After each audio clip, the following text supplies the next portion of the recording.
This episode is brought to you by HASA.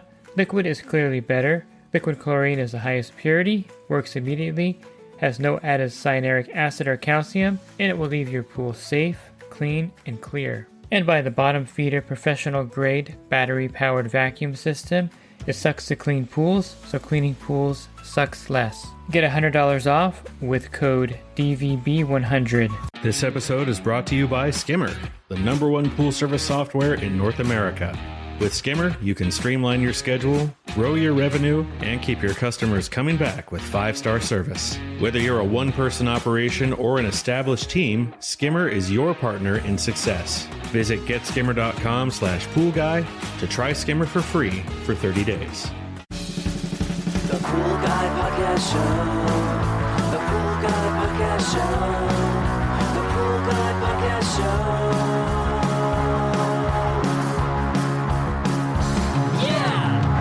Hi, welcome to the Pool Guy Podcast Show. In this episode, I'm going to continue my conversation with Scott Roberts. If you missed part 1, we kind of delved into the buying and selling of pool routes. And in this episode, we're going to continue that and go a little deeper. And if you're looking, of course, for that first part, you can find it by going to my website, swimmingpoollearning.com, clicking on the podcast icon on top, and then you'll have that episode for you right there.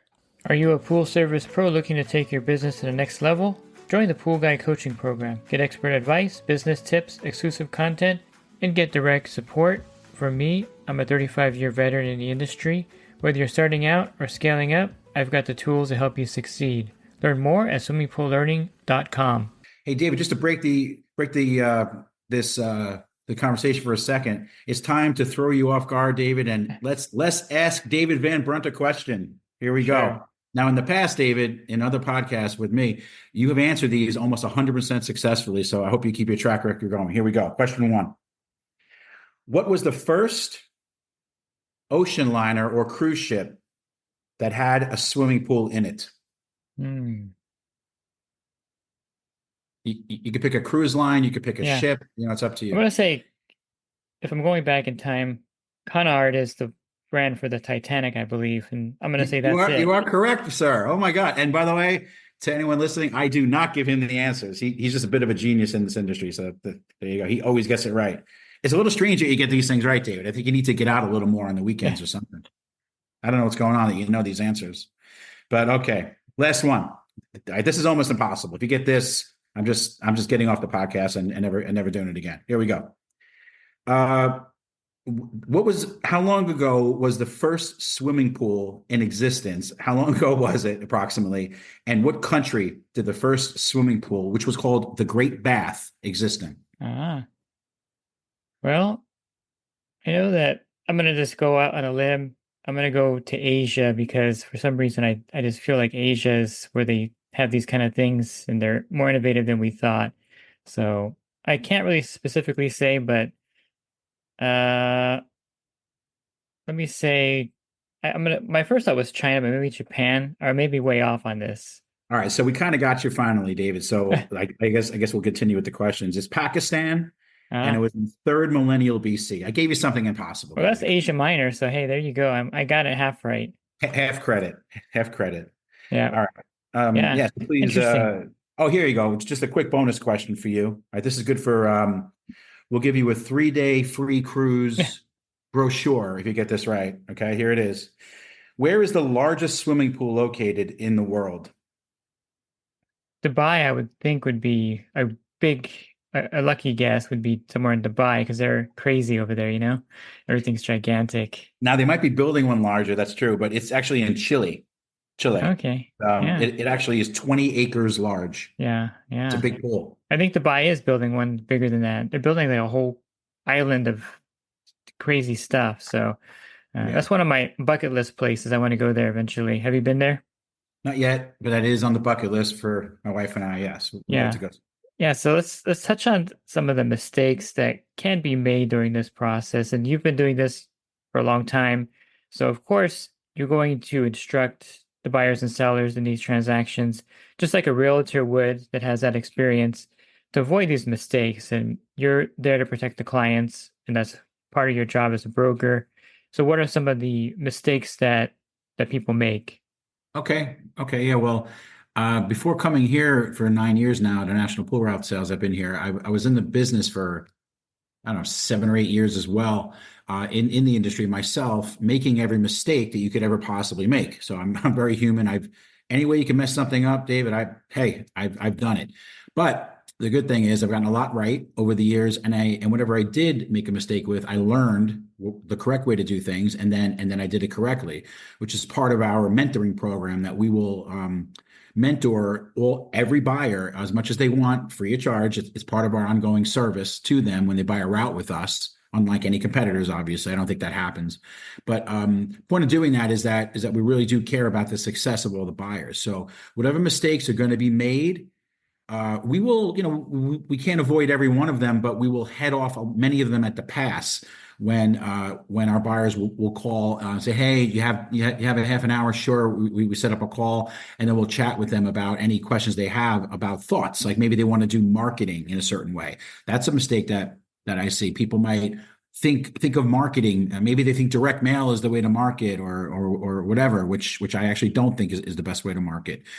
So we can save them ways and give them the tried and true methods that really do work, which so their cost of acquisition per new pool account will be much lower going with us. I consider that a mistake if you're overpaying for growth, so there's that. There's hiring, David. I mean, hiring, that's one of the biggest ones. There's a very specific way to hire people in this industry, and there's a way not to.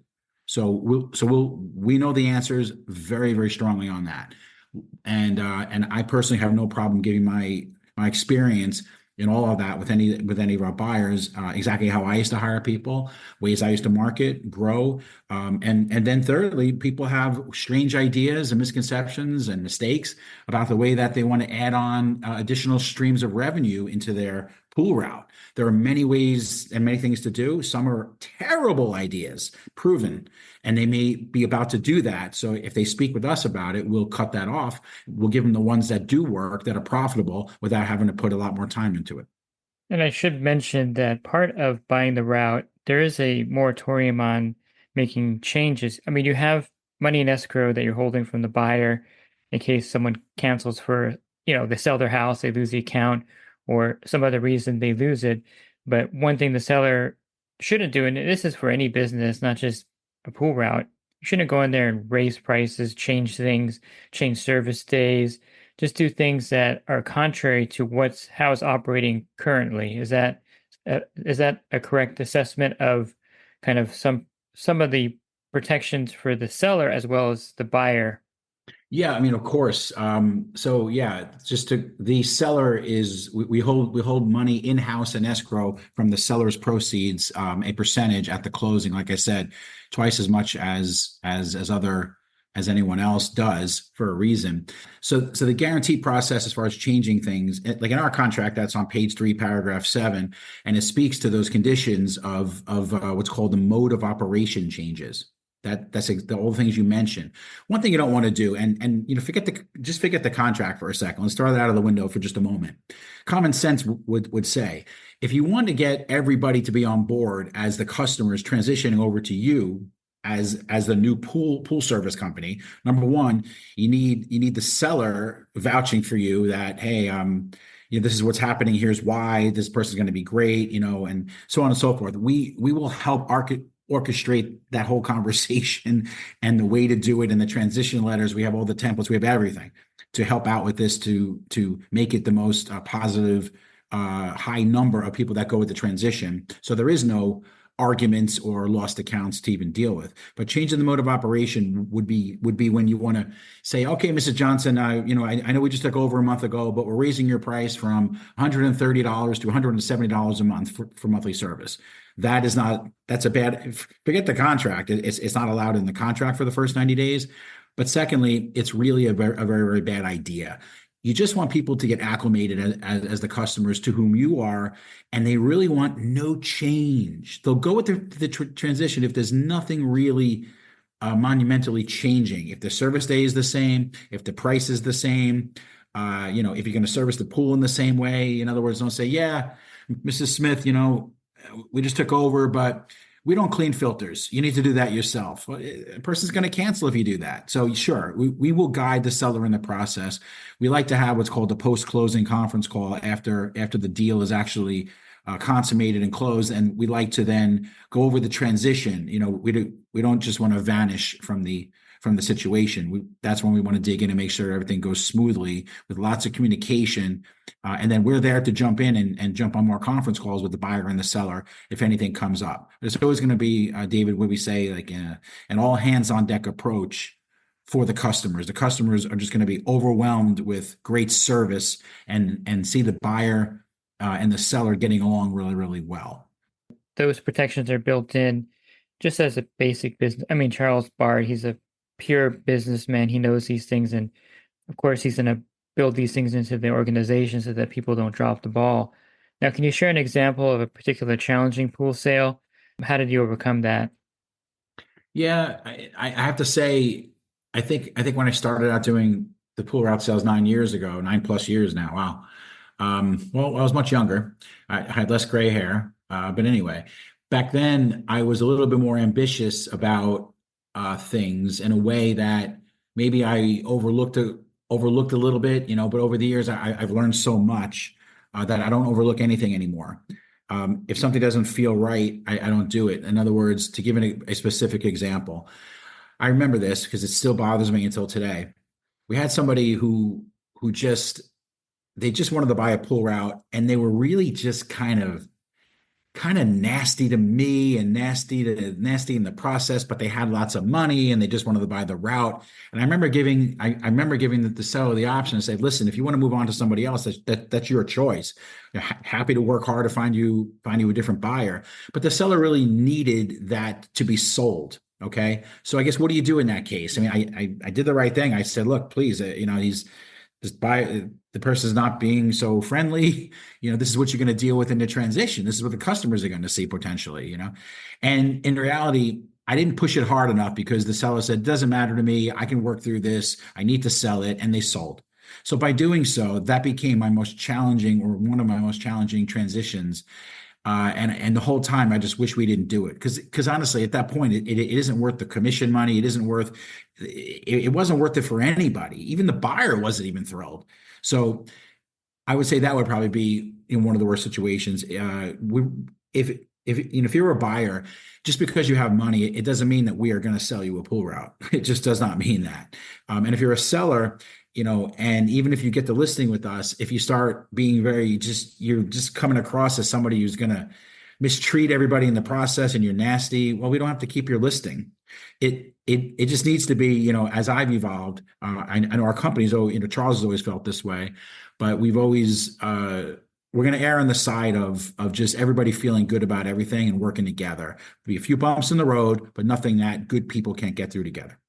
I agree with you. Life's too short to deal with people like that. There's so many good people out there that you don't have to spend your time and energy because they're going to just sap everything out of your life at that point.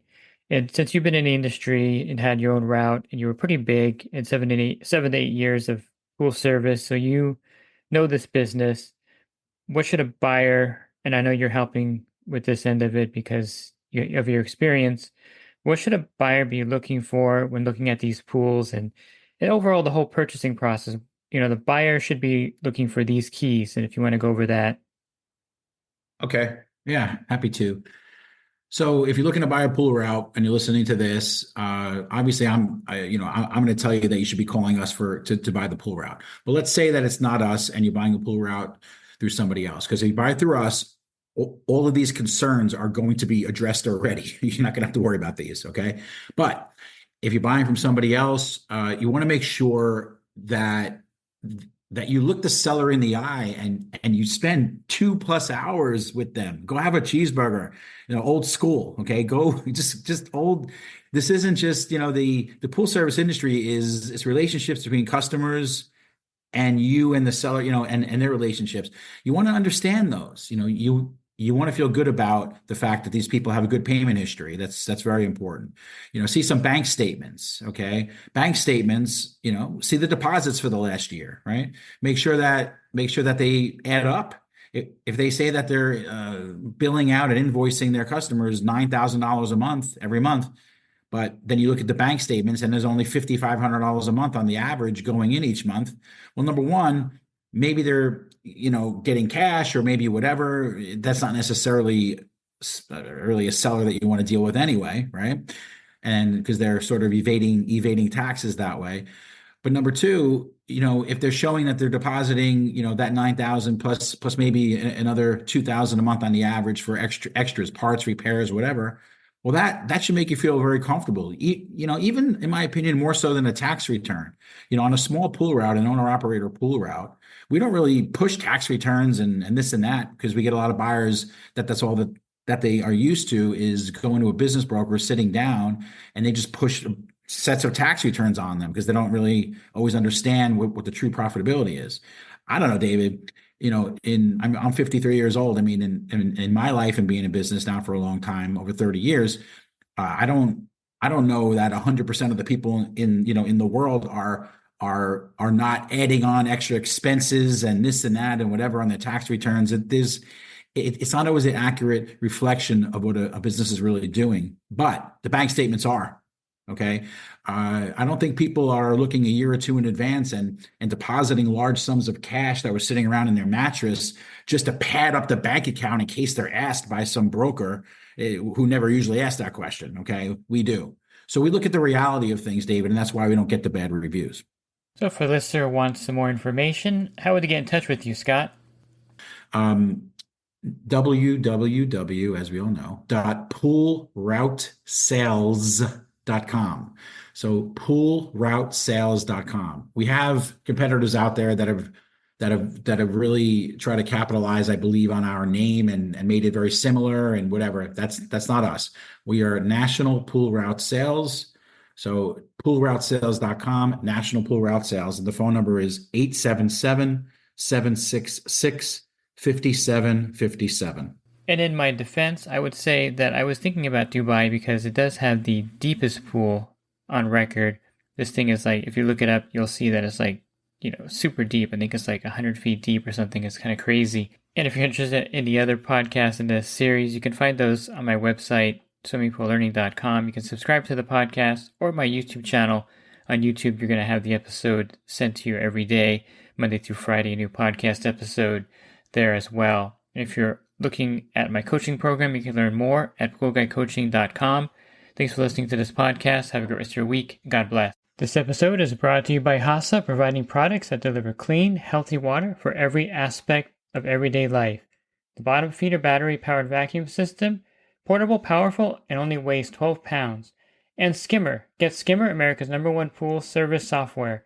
Podcast listeners can try Skimmer for free at getskimmer.com/poolguy.